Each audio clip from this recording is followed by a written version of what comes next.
I recently started to attend a church where the pastor keeps emphasizing that the King James Version of the Bible is the right one and that the others are faulty. What are your thoughts?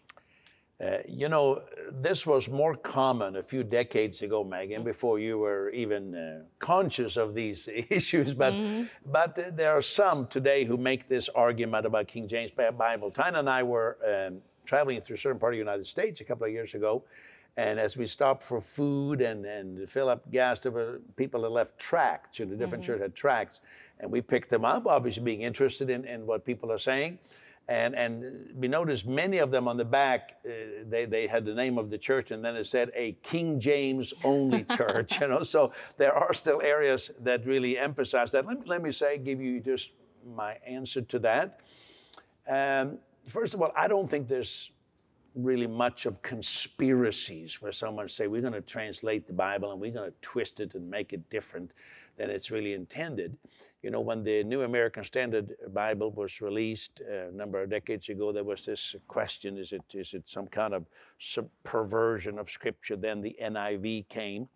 And so I think we have to look at every translation of the Bible on its merits. One of the wonderful things today is that we do have access to such things as the interlinear Greek New Testament and Old Testament, and you can just compare and see how different words are used, and sometimes a certain Greek word is translated one way, and then maybe in a different part of the Scripture it's translated differently, so you get to know the nuances. And so for me, of course, King James is an English Bible, so it's in that sense, it's just an English translation. That's all it is. You have German and Japanese and Korean and Chinese and Swedish and all kinds of different ones. So I don't think it's any more inspired than the other translations, but we're looking at the Bible in its original. And so, yes, I read King James is very familiar to me. Many of the scriptures verses I memorized are from the King James. It comes to me naturally.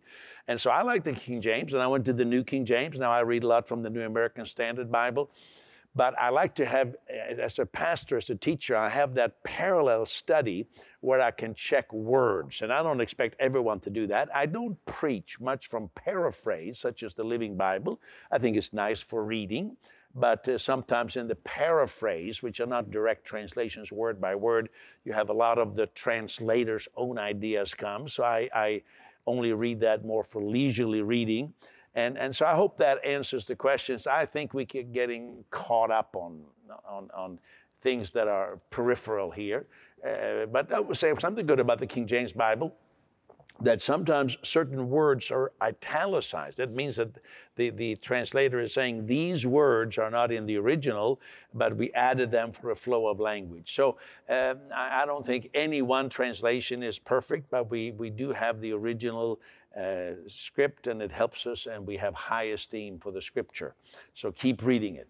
I hope that wasn't confusing. No, that was well covered. People want this like yes or no, it's right, it's wrong, but it's never that easy, right? Life is a little bit more complex than that. Yeah. Anything else? Yes. Next question is from Deb.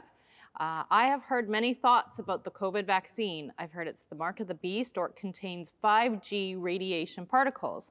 I'm not sure what to think or if to get the vaccine. Am I correct in my thinking when I remember that no weapon formed against me shall prosper and take it? What are your thoughts? Well, thank you, Deb. I was going to say, here we go with the vaccine again. Here we I think I answered something about a month ago, yes, you did. And I didn't know if that was such a good answer, but I'll give it another shot. First of all, a lot of people have a lot of fears today. I think we can agree on that. Some people who just watch the news, they can't wait for the vaccine to come, and they're just happy to take it and whatever the government says. And then there's people who watch maybe certain preachers, and they get a whole other kind of fear. And so I refuse to live by fear. As far as taking vaccines, I think it's a personal decision in your conscience. I can for sure say I don't know what's all in it, but it's not the Antichrist. It's not the mark of the beast. That much I can assure you. But to me, I've never been one to take a lot of vaccines. On the other hand, should it be that I can't go to certain countries and preach the gospel unless I have a vaccine, I'll put it in myself if I have to. Because I'm not going to let a vaccine, even taking it or not taking it, stop me from the mission of the gospel. So I think some preachers may be getting people unduly stirred up about this. So follow your conscience. You know, Christ lives in you. Trust that.